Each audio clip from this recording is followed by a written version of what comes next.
Hello guys, I'm making this video because I didn't find any videos online about this particular issue pertaining to, this is a 2022 Subaru Outback XT model.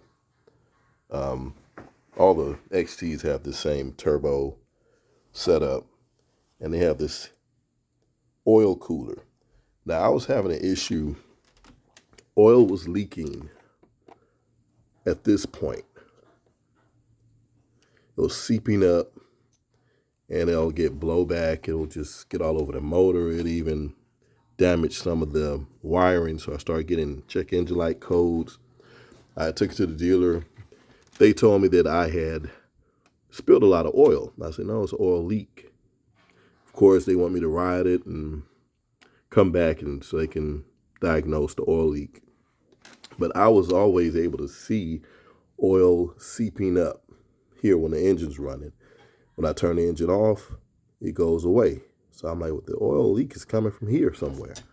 So I had to find out that it's a screw under here where you screw the oil filter.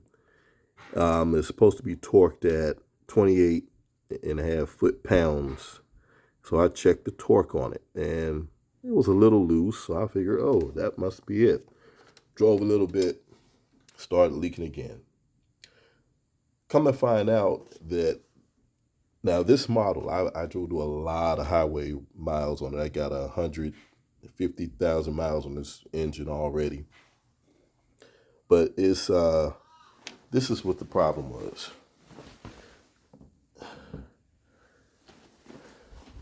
This is a gasket that goes under the bottom of that oil cooler.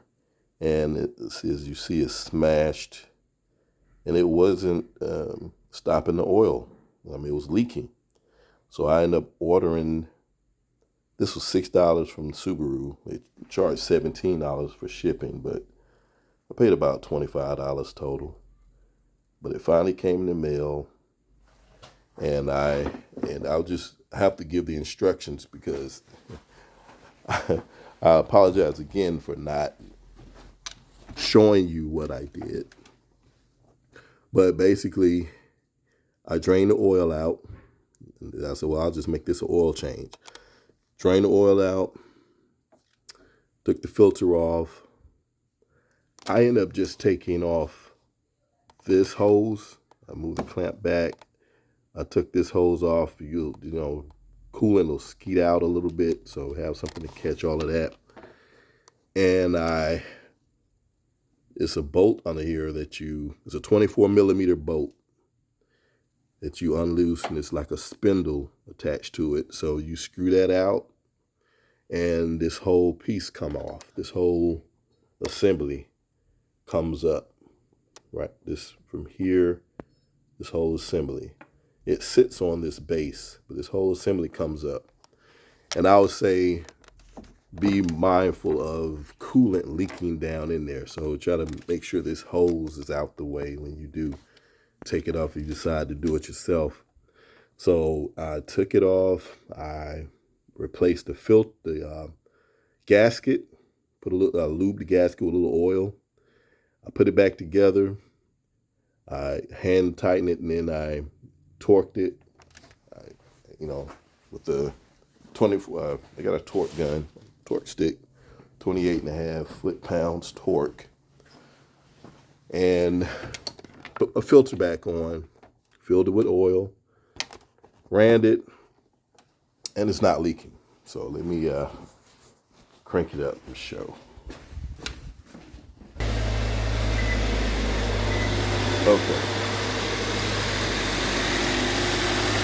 Running now. Now before, as soon as I crank it up, I would start seeing oil seep into this basin here. But as you see, it's dry. No leaks right now. The only problem I had, I ended up losing, I removed the screw here to take this cover off so I could get access to it. and the screw dropped down somewhere. I'm gonna have to find it. But I'm so glad that saved a lot of money and time. I had to turn it off. But yeah, that saved a lot of money and time. And from what I've read in some of the Reddit posts, you know, when it comes to oil leaks, it's hit or miss when you take it to the dealer. I mean, if you're not confident in doing it yourself, just take it. But see, I know a little bit about working on cars. I just never worked on a Subaru, and I was kind of hesitant. And there's no information online for this particular model. And again, I apologize for not doing a video tutorial or anything like that, but it's pretty straightforward. But do remember, taking this off, I took this hose off because it's got flexibility. You can move it back and just be careful and just take the gasket off and replace the gasket. But as you can see on that one, it is said that those gaskets get brittle from the heat and cooling cycles, and it'll get to where it don't hold its shape, which in that case it was flat, and it allowed the oil to seep out. But that seemed to fix the problem. But I hope this helps. Share it, like the video. I appreciate it, and I'll talk to you guys next time.